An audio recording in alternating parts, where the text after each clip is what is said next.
E agora voltamos com a nossa sexta atração do segundo dia do Flipossos 2020, edição virtual. O lançamento do livro com oferecimento da HarperCollins, Ser Artista, guia para uma carreira sólida no mundo da atuação. E eu chamo para esse bate-papo os nossos convidados, Marcos Montenegro, ele que é empresário e fundador da Montenegro Talents, uma das maiores empresas de agenciamento artístico no Brasil, onde representa atores, autores e diretores no mercado de TV, streaming, no teatro, no cinema, na publicidade e em eventos. Chamo também Arnaldo Bock, que é jornalista, escritor, roteirista e tradutor. Foi correspondente em Paris da revista Manchete e assinou crônicas semanais em O Globo, onde atuou também como repórter e editor. Em parceria com Sebastião Salgado, venceu o prêmio principal do grupo de Diários América, em 2014, por uma série sobre os Yanomamis. Também finalista do prêmio ESSO. Sejam bem-vindos ao ambiente virtual do Flipossos. Obrigado, boa noite. Obrigado pelo convite. Nós que agradecemos. Alô, alô. Poços de Caldas. Povo de Poços de Caldas. Estamos aqui no Rio de Janeiro. Eu aqui com o meu parceiro. Tem um barulhinho de interferência ainda, não é? Será que é o meu? Aqui acho que não. Aqui acho que está tranquilo. Tá. Não tô sabendo de onde é que vem isso, não. Mas estamos aqui, então, no Rio de Janeiro. Eu e o... Gente, Keila, por favor, ajuda a gente, porque está um barulho que está atrapalhando a gente conversar aqui. Arnaldo, eu acho que é no seu equipamento que ele deve estar replicando algum som. Você está ouvindo no desktop, é isso? Em geral, então por isso ele deve estar replicando. Não, o meu tá ok aqui, não tá bem ok para mim. O do Arnaldo ele deve estar com um pequeno delay, e aí por isso a hora que chega o retorno para ele acaba duplicando. Você tem um fone aí por perto, Arnaldo? Vamos ver se o fone... Vamos ver. Ao vivo é assim mesmo, não tem problema. Alô? Acho que melhorou. Melhorou bastante. Acho que melhorou. Não para mim, mas... Para mim, Arnaldo. Eu não estou conseguindo nem... É difícil falar de tão grande que é o ruído. Eu posso tentar entrar no celular. Não sei. Isso, infelizmente, isso não costuma acontecer, né, em todas as lives que eu faço. Por isso que eu não estou achando estranho que seja aqui. Você tem alguma outra aba aberta aí, Flipossos, alguma coisa assim, que possa estar interferindo?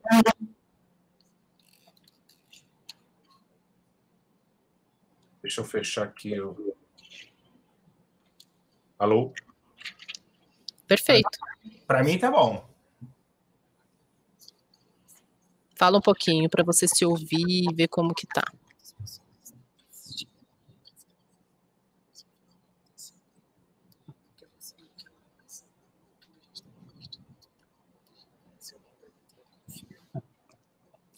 Não quer baixar um pouquinho o teu som, Arnaldo, para ver também se teu volume, de repente, não está interferindo? Pode ser um pouquinho disso também.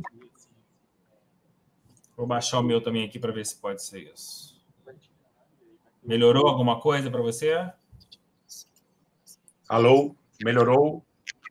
Eu acho que melhorou. Para a gente aqui tá bom. Para mim também, tá super bom. Super bom. Tá bom, ainda tá dando um pouquinho, mas já tá dando para falar. Vamos em frente, então. Tá, joia. Até daqui a pouquinho, gente. Até. Gente, boa noite. Desculpa aí esse probleminha tecnológico. A gente está aqui no Rio de Janeiro, eu no Leblon, o Marcos na Barra da Tijuca. Eu e o Marcos lançamos um livro. Na verdade, o livro é do Marcos Montenegro. Eu vou mostrar para vocês aqui. Ser Artista. Também tem o meu aqui. Uma carreira sólida no mundo da atuação. Marcos é um empresário, um produtor de teatro, né, de muito sucesso, né, nas décadas de 80 e 90 e nas primeiras décadas do novo milênio, e nos últimos anos vem se dedicando ao agenciamento de atores, né, uma carteira de 500 nomes. 350. 350, estamos chegando a 500 em breve. Se Deus quiser. Se Deus quiser. E então o Marcos resolveu, né, num dado momento, né, com seu conhecimento sobre o mundo da atuação e toda a sua intimidade com as grandes divas do teatro e os grandes nomes da atuação no teatro e na televisão, juntar toda essa experiência, todo esse conhecimento para escrever esse livro, do qual eu fui parceiro na escrita e através de várias entrevistas. E aí é um livro que já está com uma carreira iniciada, né, com bastante sucesso, com um grande índice de replicação. Graças. E ele é um livro importante para quem inicia e para quem já está na carreira, fazer uma espécie de um checklist, né, sobre os desafios no mundo que a gente está vivendo hoje. Então, Marcos, eu queria pedir para você começar falando do livro e do que esse livro traz e do que ele tem a ver com a sua trajetória. Bom, boa noite a todos. Primeiramente, eu sempre quero te agradecer por você ter trazido esse seu talento, sua sensibilidade, a sua inteligência para organizar o meu pensamento, para organizar o meu conhecimento. Eu tenho plena consciência que se eu não tivesse uma pessoa da sua altura, com a sua expertise e até da sua dedicação, o livro não ficaria tão bom como eu acho que ficou. Você foi uma peça fundamental e decisiva. E o livro, ele é um retrato do que eu venho desenvolvendo nesses 32 anos de carreira, onde eu fiz a primeira palestra, tem uma parte que é a minha palestra, diluída com as minhas memórias. Eu acho que é aí que você foi um grande mestre, porque você soube rechear a minha palestra, dividindo em capítulos, mostrando todo o meu conhecimento, com as minhas memórias com as grandes divas do teatro brasileiro, nas mais 100 produções que eu realizei. E acho que essa forma de guia que nós estabelecemos, que ela está muito organizada, as pessoas vão lendo a minha vida e vão lendo todas as minhas dicas, elas vão ter uma compreensão absoluta dos passos da carreira que tem que ser dados, com muita solidez, com muito conhecimento.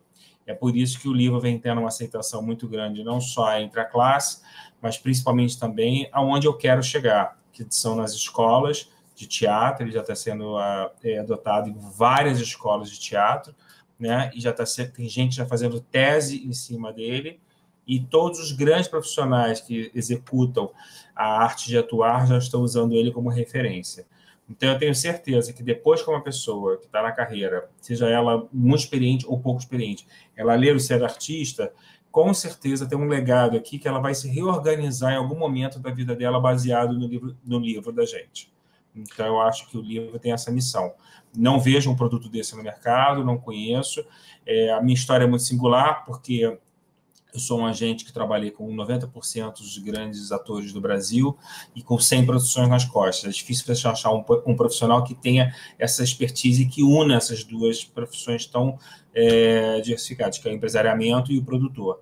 Como você falou, eu não produzo mais, eu parei de produzir em 2015, com a morte da minha querida Marília Pêra, e hoje o meu foco é, além de empresariar ator, autor e diretor, é desenvolver conteúdo para o mundo da indústria criativa.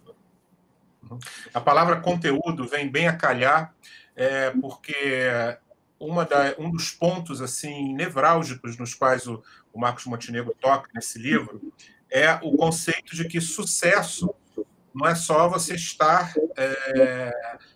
aparecendo, o sucesso não é só você estar vendendo.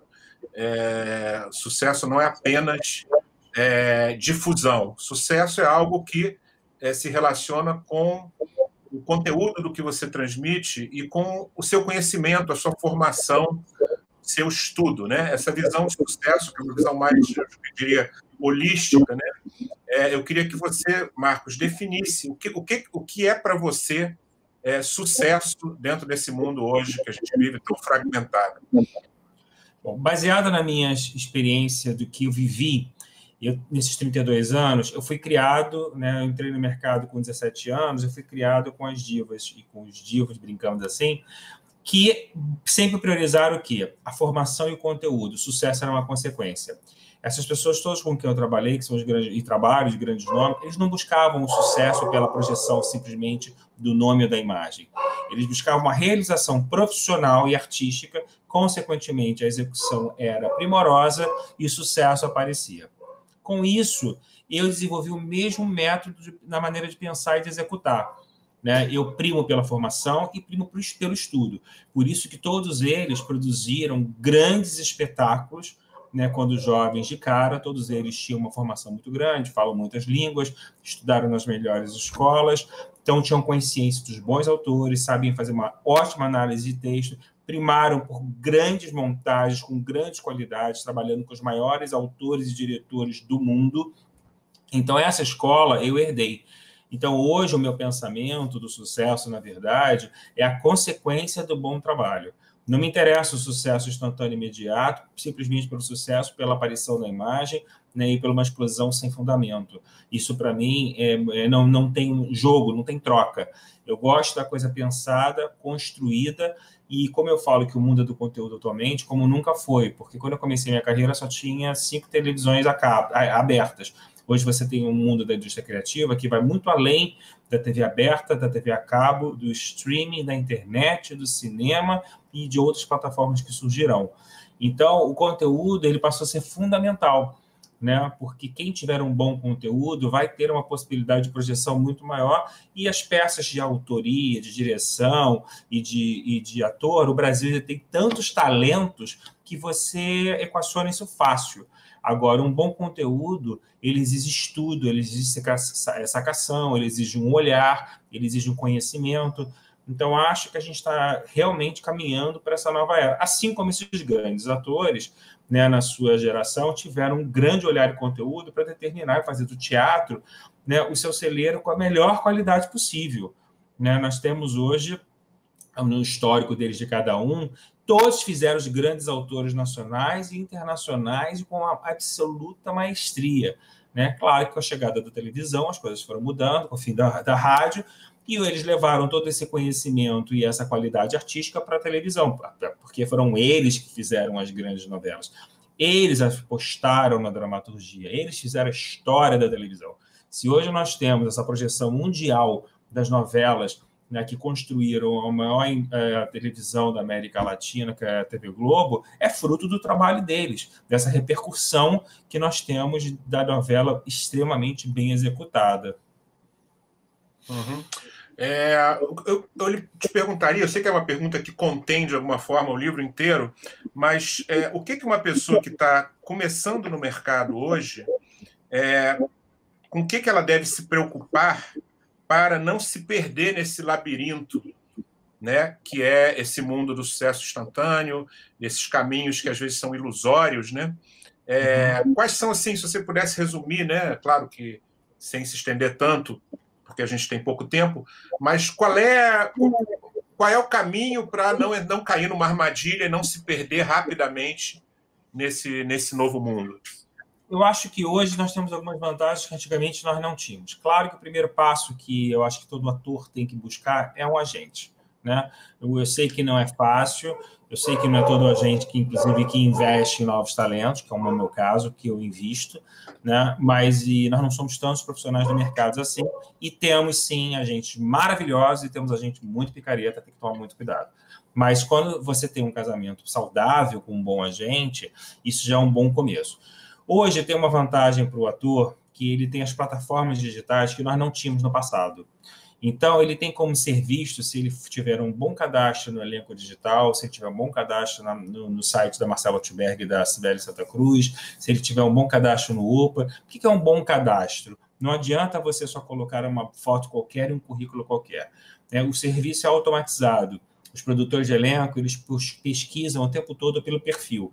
Então, é importante que você tenha a foto dentro do padrão que o mercado absorve, um bom ensaio da mesma maneira, um bom rolo de trabalho que vai de 3 a 5 minutos, com boas cenas. Se você não tem cenas de trabalho que a vida ainda não te deu oportunidade, produzidas de uma maneira simples, mas com monólogo, onde você tem uma boa dicção, uma boa prosódia, uma boa apresentação, sem muita tinta, né, para não errar. Se você tiver um inglês ou um espanhol, colocar um vídeo em inglês e espanhol. Se você cantar perfeitamente, colocar um vídeo cantando. Se você dançar perfeitamente, colocar um vídeo dançando, tudo vídeo curto. Se você tiver um hobby ou alguma habilidade, como tocar um piano, tocar um instrumento. Então, se você tem uma página dessa, né, bem relacionada, bem montada, com as suas redes sociais também focadas em fazer um suporte a nível de material, né, com uma cabeça boa, já é um bom começo, né?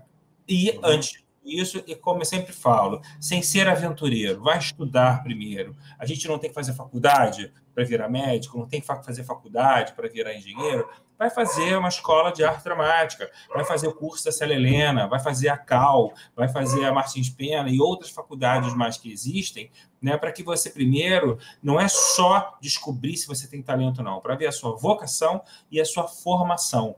Né? Quantos atores que eu conheço hoje em dia resolveram já com sucesso, estão indo para a faculdade de História, para a faculdade de Psicologia, para a faculdade de fazer pós-graduação em Literatura. Claro, aprimoramento, conteúdo, até porque se você tem esse embasamento, você tem uma maneira diferenciada e madura de analisar alguma coisa que chega para você.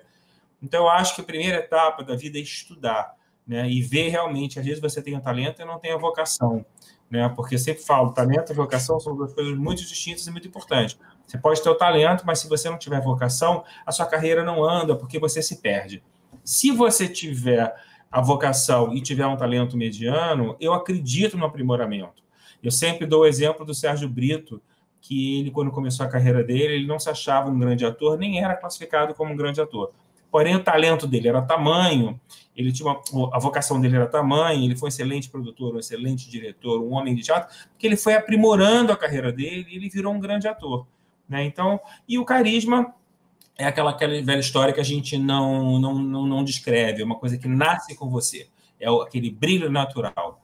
Então, acho que se você tem talento e vocação, se você tem uma boa formação, né, se você busca por parceiros que tenham princípios éticos como você faz um bom cadastro, não só no site, como também na TV Globo, e tenta fazer a maior exposição possível artística, que é o teatro. Tem uma coisa muito legal, os produtores de elenco vão ao teatro pesquisar elenco, tem essa vibe, isso é real, é o melhor começo, é começar pela porta da frente e fazer com que isso seja uma solidez, fazer uma coisa que é uma coisa contínua, né? E a gente está falando aqui com Poços de Caldas, né? E Minas Gerais é uma terra, né? Que tem o grupo Galpão, que tem a UFMG, que com a sua faculdade de artes cênicas, né? A gente está falando aqui com gente grande.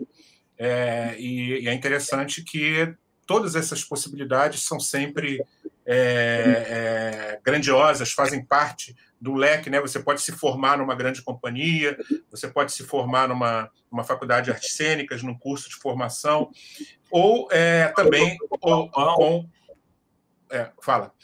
É que eu fui o primeiro produtor a fazer a primeira produção local para o Grupo Galpão no Rio de Janeiro, quando eles fizeram o Romeu e Julieta. Nós fizemos no Espaço dos Correios, do lado do Banco do Brasil. Eu fiz a produção local, direção do Gabriel Vilela, e eles são o exemplo máximo de tudo, porque eles têm o processo da criação, eles têm o processo da realização, têm o processo do estudo, da formação e da manutenção. Né? E uma das coisas que eu mais me apaixonei por trabalhar com eles é porque eles fazem de tudo. São os atores, são os contra-regas, são os maquinistas, são os pesquisadores, né? São as pessoas que vêm do teatro. Isso traz uma outra visão da carreira e não impede de fazer televisão, cinema, como a Inês Peixoto, que é do Grupo Galpão, uma atriz extraordinária.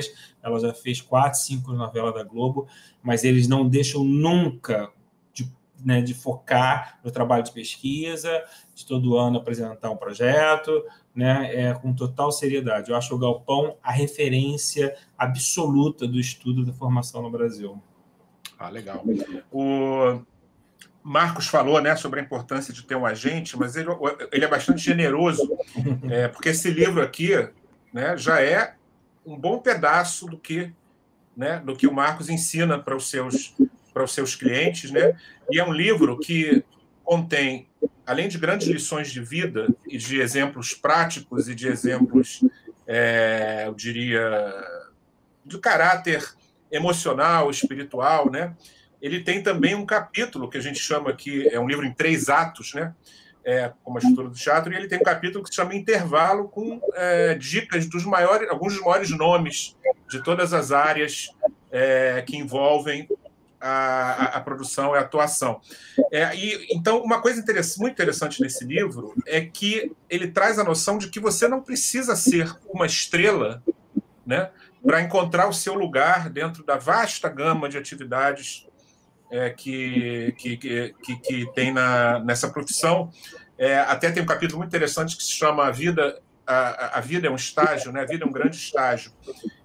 As suas capacitações podem colocar você em diferentes lugares, né, nessa escala, sem que a gente tenha essa visão muito dualista, né, de que ou você é uma estrela ou você não é nada. Eu queria que você falasse um pouco disso. Tem Marcos. 2 pontos que você tocou que eu queria falar. Primeiro, que você falou que aqui tem tudo. É muito engraçado, que uma pessoa muito próxima, muito influente, depois dela ler o livro, isso foi agora recentemente, falou assim: você não acha que entregou demais no livro, não? Eu falei, não, eu acho que eu preciso nivelar por cima, eu não tenho medo da concorrência, eu prefiro muito mais enfrentar a qualidade saudável, né, elevar o nível do mercado, do que esconder o jogo e trabalhar com a mediocridade.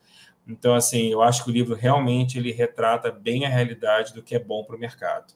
Segundo, que a importância do estágio é um episódio que eu considero fundamental, é um capítulo que eu considero fundamental, porque eu faço uma analogia da minha vida para a vida do artista. Quando eu contei no livro o episódio do estágio, porque o estágio foi aonde eu descobri a minha formação e a minha profissão. Eu queria ser médico, e eu acabei não passando para a faculdade de medicina, passei para uma faculdade de longe, resolvi fazer comunicação, e no meu primeiro mês de estágio eu descobri logo que eu queria trabalhar com produção. Então, ali eu descobri a minha profissão e imediatamente eu parti para o mercado.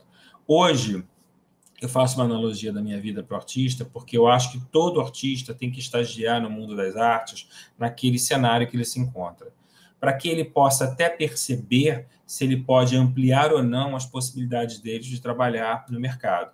Já que o mercado é muito pequeno, no sentido de você poder emendar um trabalho no outro, é difícil, é um privilégio para poucos.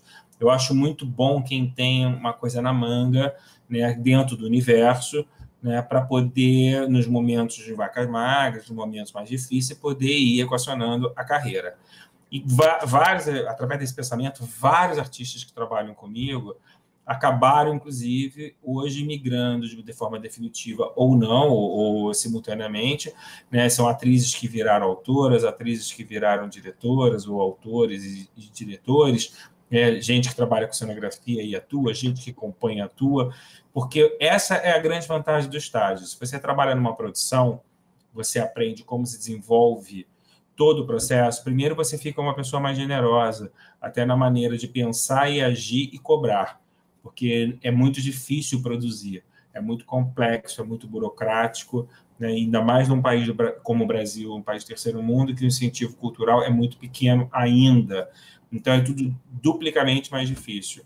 Então, é muito bom você ter essa consciência na hora de exigir, de cobrar, para você poder balancear esse seu discurso. E segundo, que você pode realmente, de verdade, achar uma profissão que possa até substituir de vez a carreira de atuar, ou ao contrário, abrir o leque, as possibilidades, como tem a Cláudia Raia no nosso livro. Ela é uma atriz que é produtora, é uma artista gigante, além dela fazer tudo absolutamente bem, ela canta, ela dança, ela faz tudo, mas ela é uma empresária, ela é uma produtora, ela sabe escolher os projetos dela, ela sabe onde comprar os direitos do projeto dela, ela sabe como montar uma equipe, trazendo os melhores profissionais de mercado, ela sabe como a execução tem que ser feita, em quantas semanas, qual é o melhor processo, né? Isso é muito bacana, isso é muito difícil, né? E sabe também fazer todo o trabalho de manutenção de um trabalho, porque estrear uma peça não é trabalho realizado só. A manutenção do espetáculo, da coxia, da equipe, é um trabalho diário, é um trabalho de formiguinha. E quando você tem essa consciência absoluta desse todo, tudo fica muito diferente. Tem muita gente que monta, mas às vezes não tem inteligência emocional empresarial para suportar o dia a dia, né? E isso não é para todos, isso é só a prática. Por isso que eu falo, o estágio ele é decisivo, ele te dá estalos, ele amplia a sua mente para novos horizontes. Você sai da caixinha só de se preocupar em atuar e conhecer aquele espaço cênico. Eu acho que todo mundo deveria fazer. Todo mundo. Ser um assistente de direção é uma coisa maravilhosa num espetáculo. Você aprende todo o processo de como monta uma peça, de como dirigir, na relação com a cenografia, na relação com o figurino, na relação com a trilha, na relação com a produção. Você passa a entender do negócio, né? Isso até ajuda quando você vai entrar num projeto, até para você trazer novas coisas para esse projeto, novos conhecimentos para esse projeto. Por que a Marília Pêra era tão grande? Só porque ela cantava e só ela dançava e interpretava? Não. Ela era tão grande porque ela era uma grande artista no todo, era uma grande diretora, né? Sabia conhecer muitos textos, viajava muito, trazia muito de fora, né? Usava o bom gosto de maneira certa. Isso tudo ajuda, não é só na atuação, não é ficar só a serviço dos convites, é criar também as suas possibilidades, né? Se você perceber, os grandes artistas do Brasil, eles estão onde estão porque eles criaram as possibilidades para eles. Eu trabalhei com a maior artista do Brasil durante muitos anos, que é a Bibi Ferreira, né? Quem fez o Piaf foi ela que pensou, planejou. Quem fez a Malha foi ela que pensou e planejou. Idem foi o Frank Sinatra. Nós executamos os sonhos dela, muito bem executados, até na época era Montenegro Raman, meu antigo sócio, meu amigo querido Nilson Raman, que cuidou da Bibi lindamente, fez um trabalho empresarial para ela incrível, levando a Bibi para o mundo. Eu cuidava dos outros artistas, ele cuidava da Bibi, mas nós tínhamos uma sociedade perfeita. Então, assim, mas na verdade, ela dava as cartas, ela montou a estrutura do que ela queria artisticamente por profundo conhecimento. Isso faz a diferença. É essa tecla que eu bato, porque com o passar do tempo, com a velhice, você vai, e quando você tem esse estofo, você se mantém no mercado de uma maneira muito mais constante. Você não fica à mercê dos convites.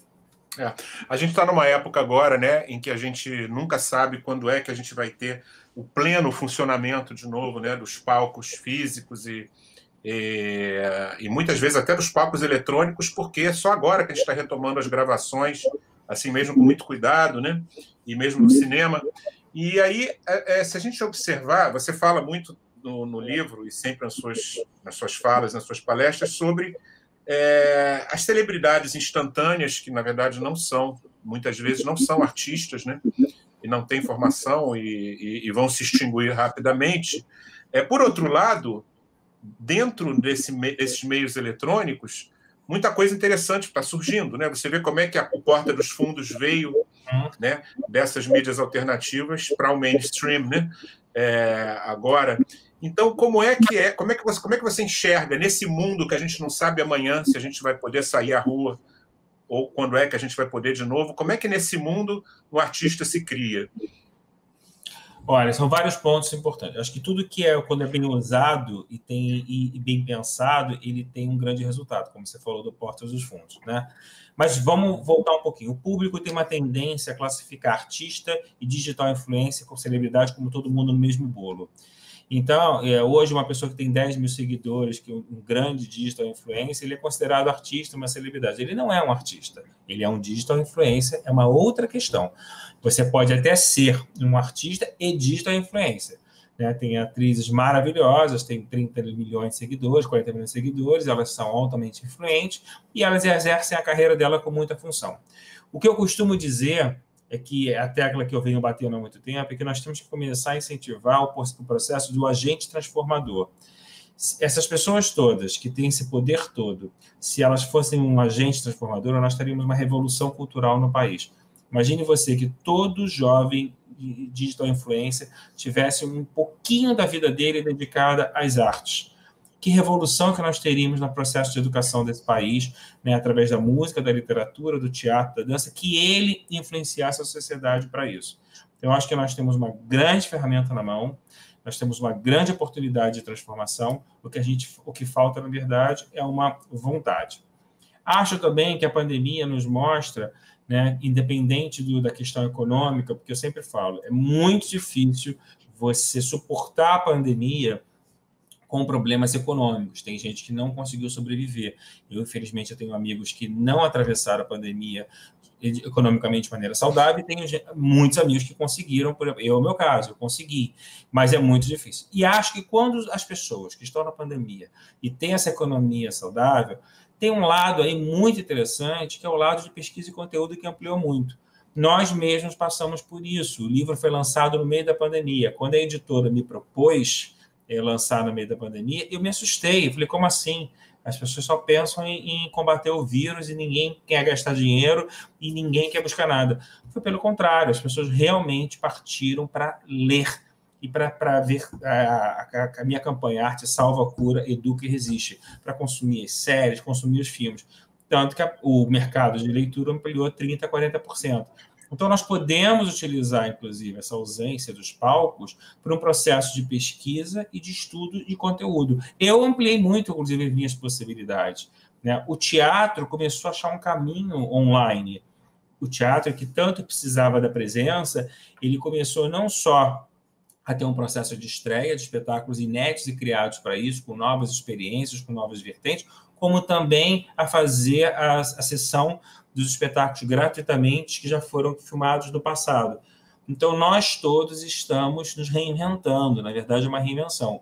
É óbvio que isso é um tapa-buraco, isso não vai poder continuar, porque, claro, a pandemia vai acabar, e também isso não é uma sobrevivência, não é uma forma de viver, é um processo de sobrevivência momentâneo, porque você precisa de ganhar dinheiro, você não vai ganhar dinheiro com uma casa com 20, 30 pessoas, com poucos pagantes. Você só vai ter condições de ter alguma coisa com remuneração devida se tiver uma estrutura de patrocínio, com tudo estruturado. Mas é uma reinvenção muito saudável que está acontecendo.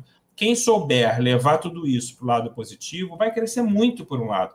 Quantos projetos incríveis eu já presenciei que foram criados na quarentena de pessoas que não tinham tempo por tanta execução, por uma vida tão corrida, pararam na marra e focaram na criação de novos produtos.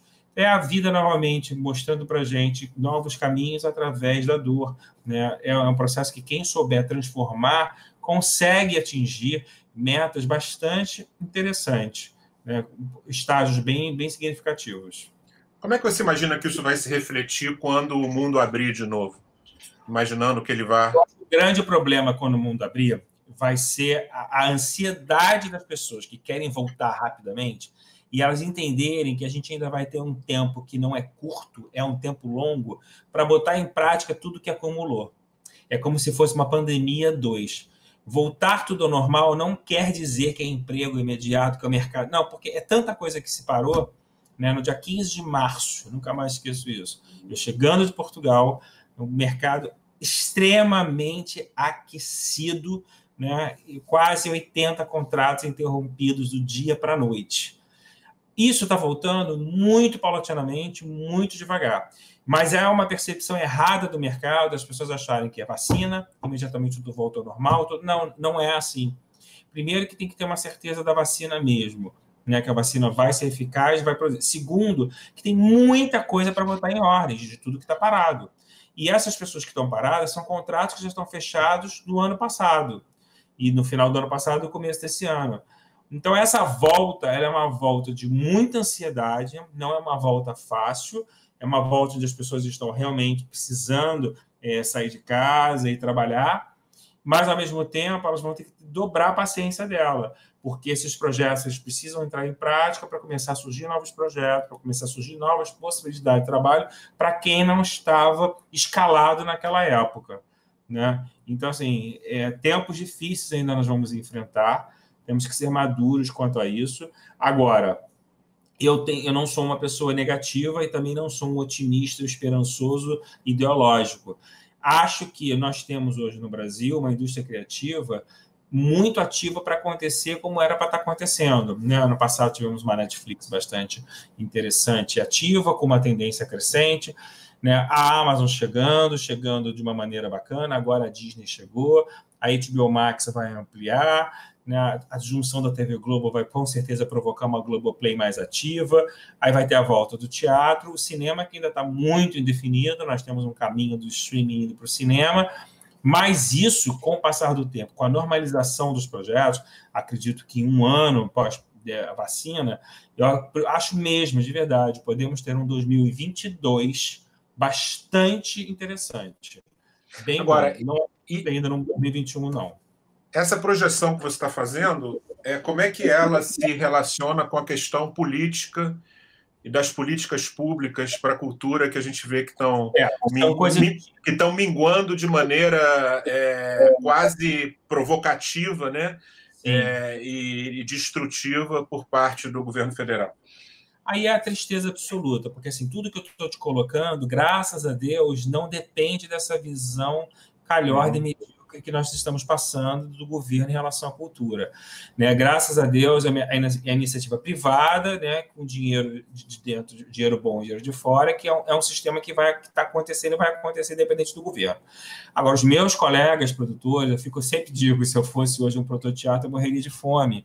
Né? É muito duro, porque não tem política pública nenhuma de incentivo, né? As leis de incentivos fiscais, a Rouanet, né, que é a mais utilizada de todos, e é uma lei que está cada vez mais lenta, os pareceristas cada vez mais lentos, não tem uma política de incentivo ao patrocinador, como tinha no passado, tem dirigismo, tem uma censura velada.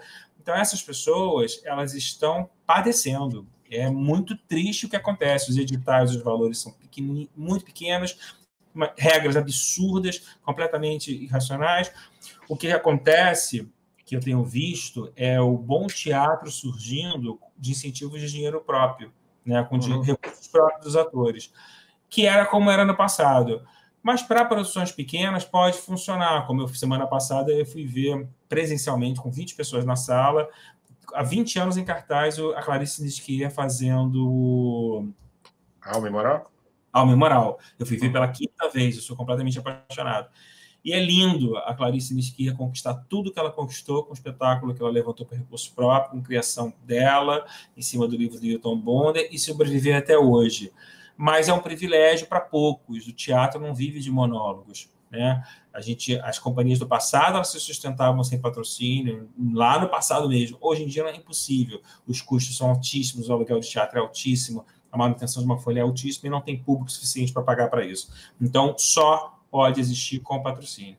Então, acho que os grandes musicais, talvez eles tenham um lugar mais rápido, porque muitos musicais pararam, que iam estrear, né? Tinham acho que uns 10 musicais, inclusive uns 4 em cartaz já, que era da nossa. Então, quando o teatro voltar ao normal, eu acho que os musicais vão sair na frente.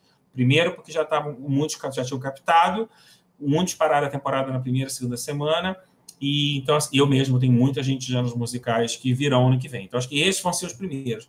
Agora, tem um caminho muito árduo para o mercado cultural aí, porque esse governo, infelizmente, ainda tem mais 2 anos pela frente. Não acredito que vai ter nenhuma mudança de diálogo salutar que vai dar medidas efetivas para ajudar.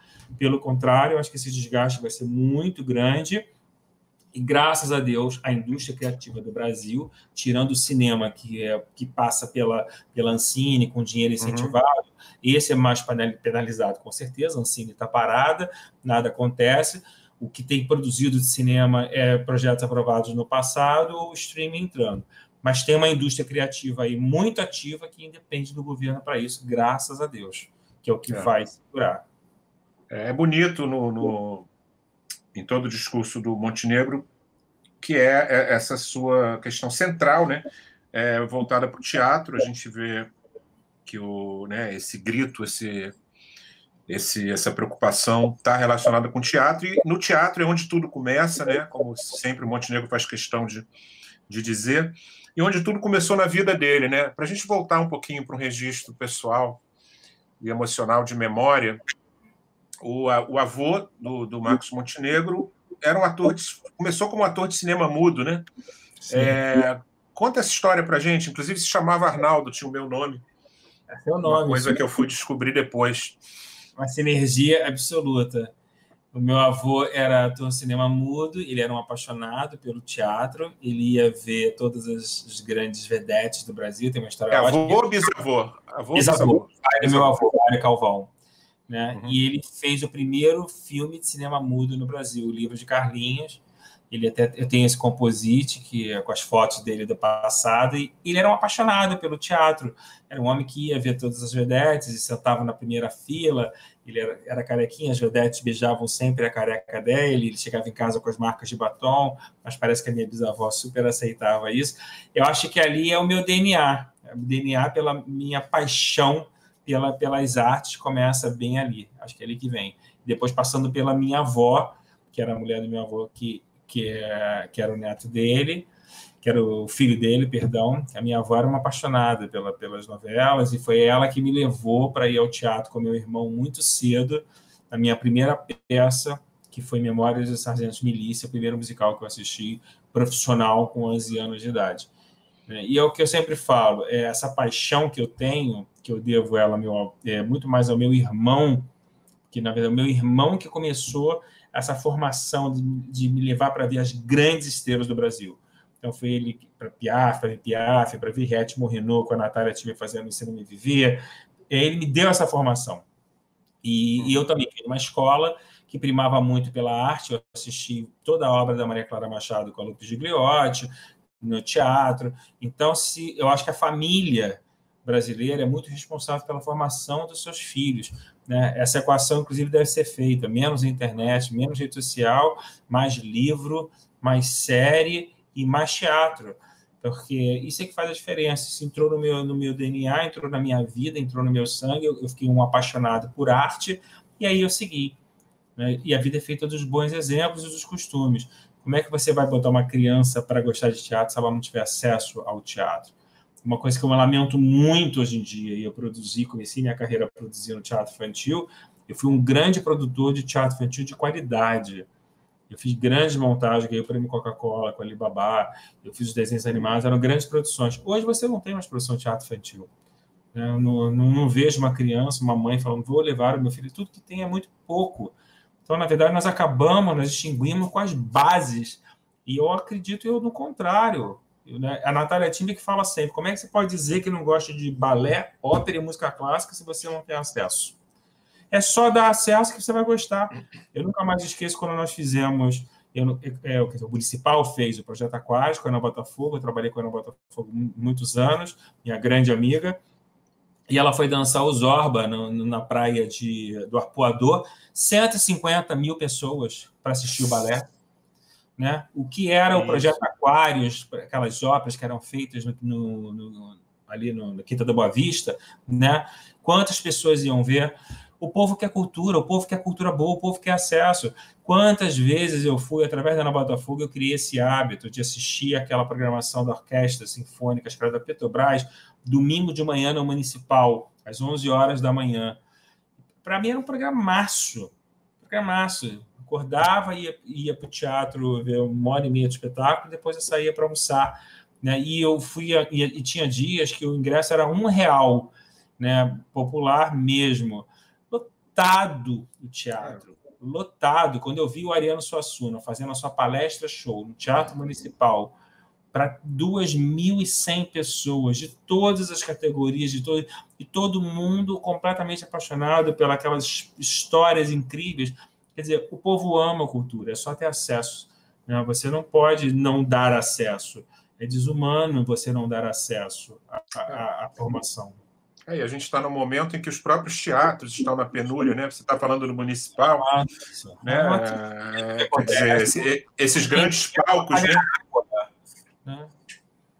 Não tem dinheiro para pagar a luz, não tem dinheiro para pagar a folha de pagamento, né? Eu tenho a sensação, de verdade, assim, eu nunca pensei que nós chegaríamos num momento tão ruim culturalmente em todos os níveis, né? Não é só o dirigismo, a censura, eu falo a nível da máquina mesmo, a falta de incentivo, a falta de manutenção, a mobilidade é muito difícil. Eu sou da época em que a Rio Sul patrocinava as turnês com as passagens aéreas, né? A gente podia levar... Eu viajei esse Brasil com a Rosa Maria Murtinho fazendo abre-alas, 58 pessoas na equipe, 22 atores, nós tínhamos 300 figurinos, 12 cenários, viajamos isso por várias capitais do Brasil.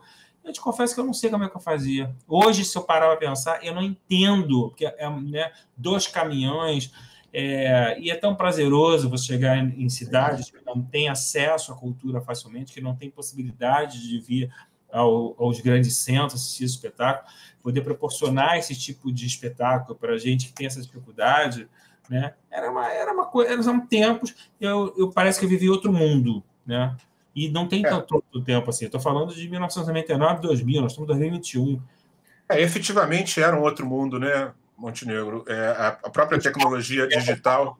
Né? O espaço de tempo, a degradação é tamanha para o tempo que a gente está vivendo.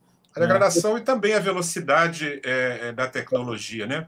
A gente já tinha o celular em 2000, mas ainda não é, já tinha, mas não era a mesma coisa. Não era. Então as pessoas elas se voltavam para a vida lá fora de uma maneira mais automática, né? E isso trazia também essas possibilidades. Mas eu acho que há uma coisa de apreço pelas artes nisso que você está falando, né?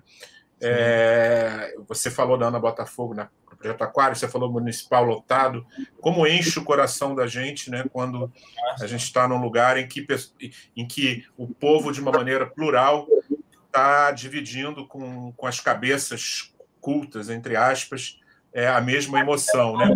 Não é curso de padaria, não. Você vira um ser humano melhor, você desperta a sua sensibilidade, você desperta o seu olhar, você desperta o seu poder de criatividade. A ciência explica isso facilmente, né?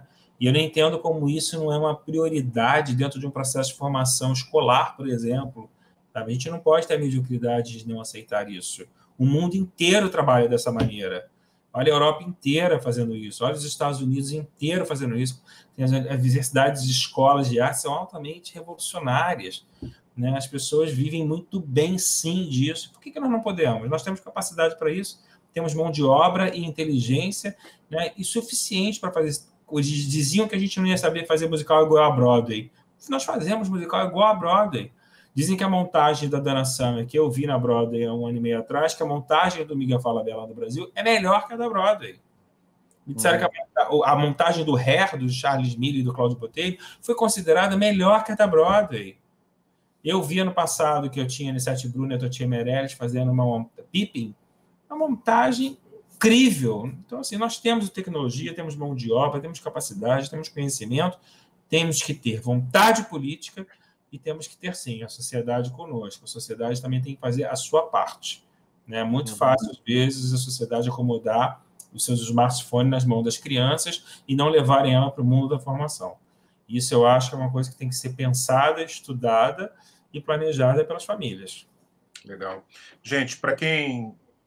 não deve estar muita gente chegando agora, mas a gente está chegando ao final. Eu queria lembrar que a gente está falando aqui do Ser Artista, que é o livro do Marcos Montenegro, Guia para uma Carreira Sólida no Mundo da Atuação, do qual eu faço parte como parceiro na redação e na organização do livro. E é um livro precioso, tá? Ele está aqui, a capa na forma de um bilhete de teatro. E é um bilhete para um universo de informação, de orientação, de histórias, de conselhos, né? E de muita informação prática, inclusive, né? Para quem quer entrar e se manter de forma segura no mundo da atuação. Marcos, você queria falar um pouquinho, talvez, da sua agência, Montenegro Talents, e de como chegar a ela? Quer dizer, a primeira... Isso aqui já é como se fosse uma consulta com o Marcos Montenegro. Né? Pelo preço de um livro, você tem uma consulta com o Marcos Montenegro. Verdade. E depois você faz a consulta mesmo. Mas, enfim, de forma geral, você quer passar mais ou menos qual é o caminho aí das pedras, para quem quiser pelo menos conhecer, né? Dar uma olhada na agência, e no cadastro. A Montenegro Talents tem um Instagram bastante ativo, nós estamos nas redes sociais, quem quiser seguir. Tem um site onde eu apresento todo o casting, atores, autores e diretores. É um site bem completo, no padrão americano, inclusive. É um site de pesquisa utilizado por todos os produtores de elenco. Então, você que é ator, que quer ver uma página legal, como é montada, vai no site, vai na parte de elenco, você vai lá ver a divisão entre fotos, release, vídeos de trabalho, né, as cenas. Então, assim, é um site referência para quem quer pesquisar e para também quem quer se apresentar. Hoje o meu foco, fora o agenciamento, como eu falei, é o desenvolvimento de conteúdo, em função do meu núcleo de atores e autores. Eu também virei um criador, né? Eu venho criando produtos nos últimos 2, 3 anos.